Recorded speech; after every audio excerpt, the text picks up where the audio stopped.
Барлықтарыңызға қайырлы күн қыздар. Бүгін сіздерге кудряшка деп аталатын өте керемет дәмді болып шығатын пирогтың рецептімен бөлісемін. Видеоны көрместен бұрын каналыма подписаться етіп алыңыздар.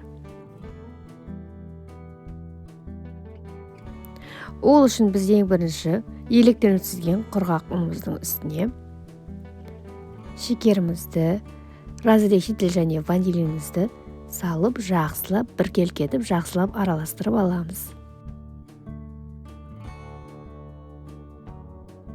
Сосын тоңазытқышта тұрған сары майымызды ұнымызға салып, жақсылап, қолмен крошка жасап аламыз.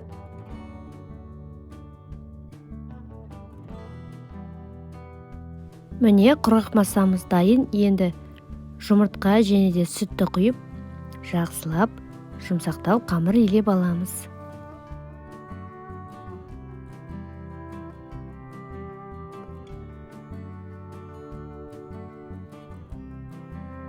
Міне, дайын болған қамырымызды дәл осы видеодағыдай дәл ортасынан екіге бөліп, бөлек-бөлек стрис пакетпен орап, тоңазытқышқа 1 сағатқа қалдырамыз. Енді пирогымыздың салмасын жасаймыз. Ол үшін творогтың үстіне жұмыртқа саламыз, шекер саламыз және де манный крупамызды салып, жақсылап, дәл видеодағыдай әдемі болып, сұйық болғанша блендерлеп аламыз.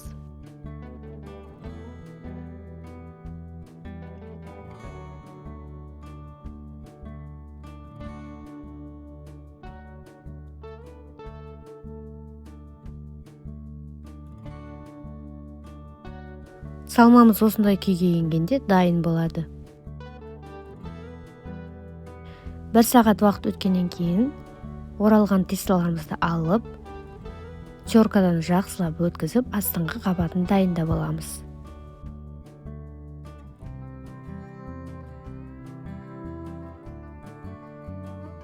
Крошкаларымызды осылай қолмен бір текті етіп, бір келке етіп, жайып шығамыз.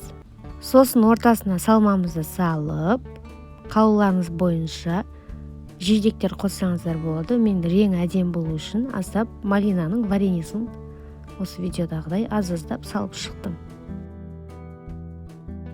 Екінші дайын тестамды да осылай теркадан өткізіп, үстіне бір келке етіп жайып шығамын.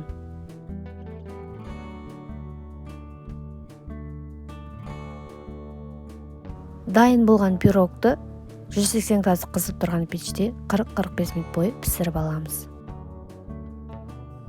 Міне қыздар, пирогымыз осылай болып пісіп шықты. Пирог ыстық кезінде оны суытып, бір түнге тоңазытқышқа қалдырасыздар.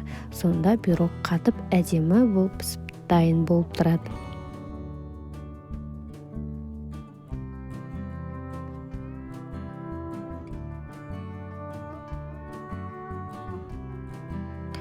Міне қыздар, біздің тоңазытқыштан шыққан пирожноларымыз осылай болып пісіп шықты.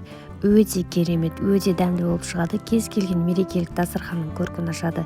Егер де видео ұнаған болса, лайк басып, комментарий қалдырып, каналыма подписаться етуді ұмытпаңыздар. Сіздер де осы рецепт бойынша жасап көріңіздер.